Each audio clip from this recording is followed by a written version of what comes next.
Picture this. You worked hard and saved for months. You prepared your luggage. You received your visa approval. You took a 14-hour flight. You arrived at JFK, LAX, or Chicago O'Hare. You approached that CBP officer feeling confident, and they asked you to step aside. Not because you committed any offense today, not because you have a criminal record, but because of something you weren't aware was documented in your file, silently ready to affect your entry. And the challenging part, you held a valid visa in your hand.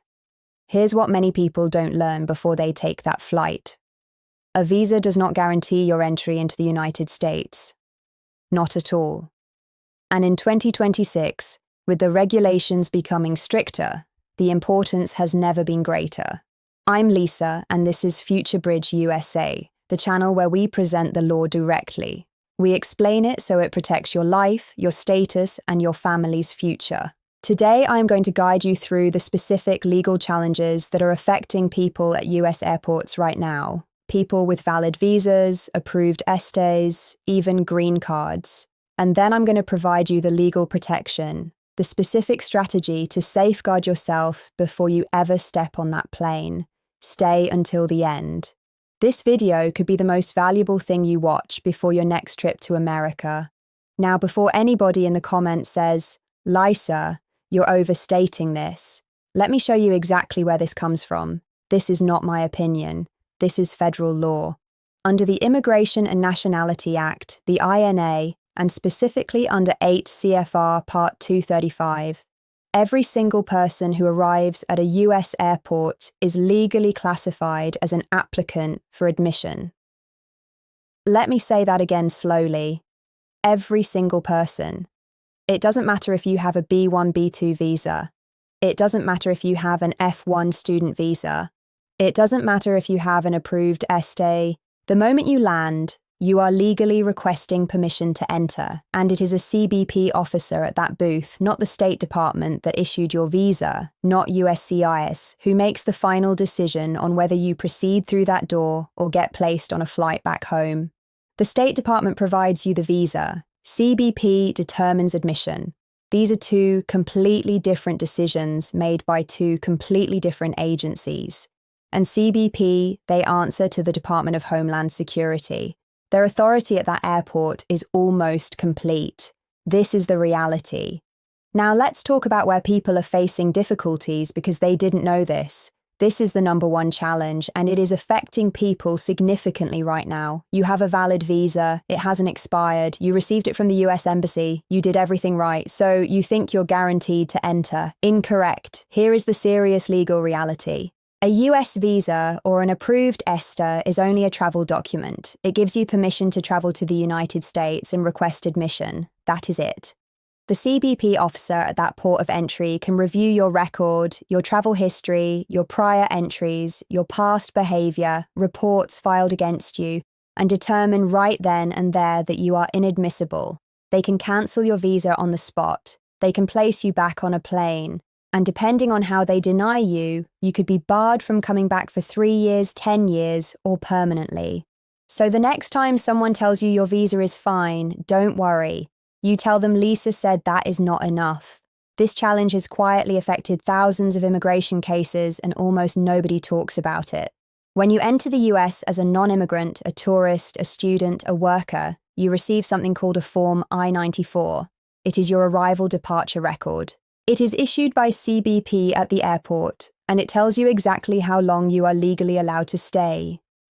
That date, the I-94 date, is your real deadline, not the visa expiration date. Your visa might say it expires in 2028, but if your I-94 says you must leave by June 15th and you stay until June 20th, you just overstayed illegally, even while your visa was technically still valid. And here's where it gets serious. Every single day beyond that I-94 date is counted as unlawful presence. Stay 180 days beyond it, and you receive a 3-year bar from re-entering the US. Stay 1 year beyond it. A 10-year bar, the government knows. CBP sees it the moment you walk up to that booth on your next trip, and that officer is going to ask you to explain it. Check your I-94 right now. Go to i94.cbpdhs.gov and check your record. Don't assume. No. If a CBP officer ever says to you, "Please come with me to secondary inspection," I need you to take a deep breath and stay calm. Here is the myth most people believe. Secondary inspection means I'm being denied. That is not accurate. Secondary inspection is a standard tool CBP uses when it cannot quickly verify your records, when your documents are incomplete, or when there are flags in the system that need to be resolved. It is not a conviction. It is not a guaranteed denial.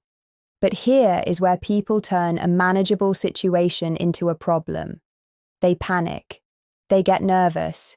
They change their story. They give inconsistent answers between primary and secondary.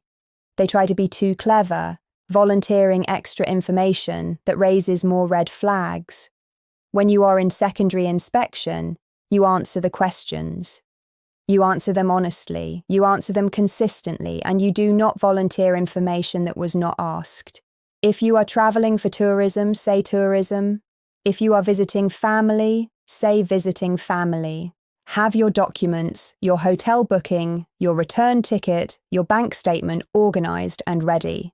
Your credibility in that room can be the difference between walking out of the airport with your family or boarding a flight back home tonight.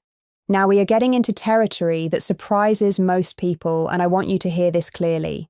CBP believes it has the legal authority to search your phone and your laptop at the border without a warrant, without suspicion, without even giving you a specific reason. This is called the border search exception. The government's position is that at a port of entry, an airport, a land border, a seaport, normal Fourth Amendment protections work differently. They say national security at the border justifies broader search authority. Here is what the ACLU has to say about this, and this is critical. You can, and the ACLU says you should clearly and calmly state, "I do not consent to a search of my device." But, and I cannot stress this enough, if you are a non-citizen, a visa holder, or even a green card holder, refusing to cooperate can result in further detention, your device being seized, and potentially a denial of entry.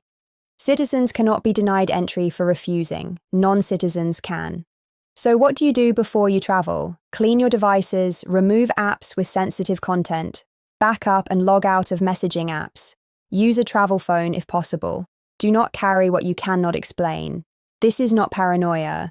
This is 2026 travel strategy. I see this every week.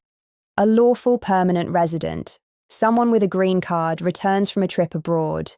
They think they are safe, they have permanent residency, and CBP pulls them into secondary and challenges their entire status. Here is the law. If you are a green card holder and CBP believes you have abandoned your US residence, that you have been living abroad, that the US is no longer your true home, they can question your admissibility right there at the airport.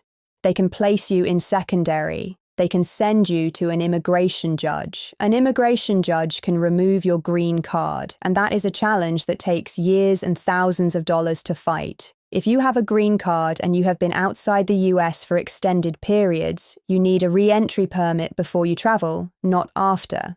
Before, and you need to maintain your ties to America, tax returns, an address, financial accounts that prove this country is your home. All right, enough of the challenging news. Let me now give you the strategy, the actual professional level playbook that will protect you every single time you arrive at a US airport.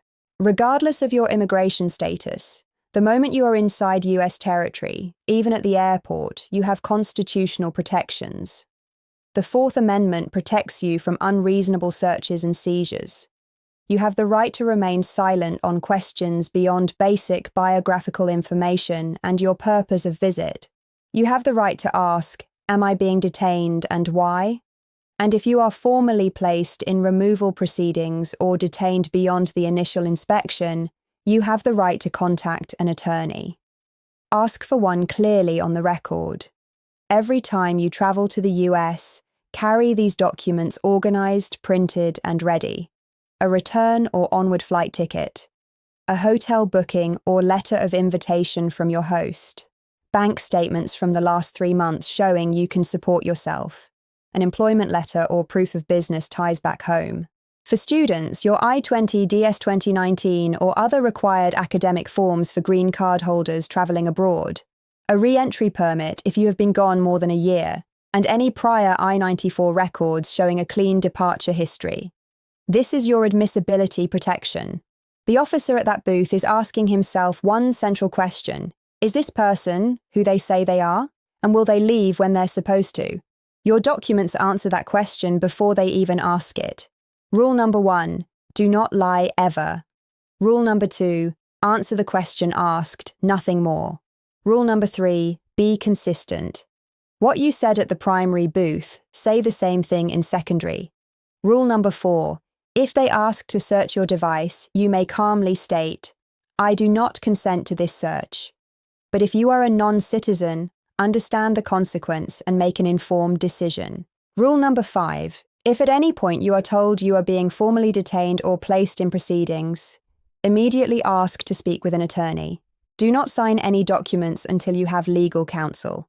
Sometimes CBP cannot resolve the admissibility question right there at the airport, so they parole you into the country and give you a written notice to appear at a deferred inspection site within a specific time frame. This is not a favour. This is not them being lenient. This is a conditional entry.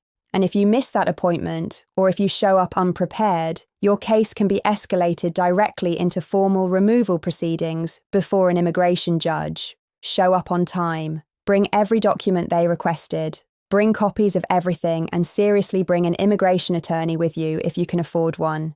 This is the moment where legal representation pays for itself.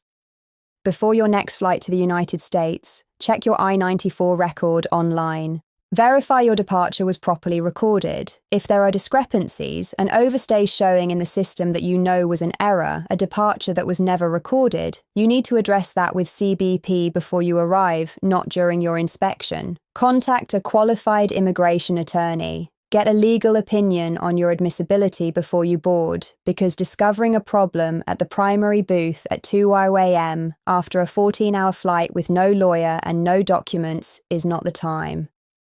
I want you to understand something.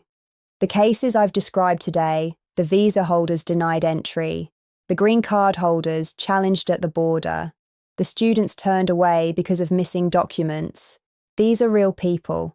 People who did not know what you now know. People who trusted that having the right visa meant having guaranteed entry. You now know better. And knowledge in immigration law is everything. Because these rules, they don't wait for you to catch up. They change fast. A new directive, a new enforcement priority, a new policy memo from DHS, and the situation at that airport booth shifts overnight. That is exactly why I need you to join our free official WhatsApp channel. The link is in the description below. This is where we send urgent 2026 immigration alerts. The moment a new CBP directive appears, the moment courts issue a ruling that affects your rights at the border, the moment something changes that you need to know about before you fly, it is free, it is official. And it could be the difference between landing safely and being sent home. Now here's what I need from you right now. First, press that like button. This took serious research to put together, and it helps this video reach the people who need it most. Second, and this is important, share this video to your family WhatsApp group. Right now, you probably have family members, friends, or people you care about who are planning to travel to the US soon. They need to see this before they get on that plane. One share could save someone's visa, their status, their future. And third, hit subscribe and ring that bell so you never miss a video. Because on this channel, we don't report the news. We translate the law into your survival strategy. I'm Lisa. This is Future Bridge USA. You now know what they didn't tell you at the embassy, what the travel agent didn't warn you about, and what could have caught you unprepared at that airport booth. Now go prepare, travel smart, and protect your future.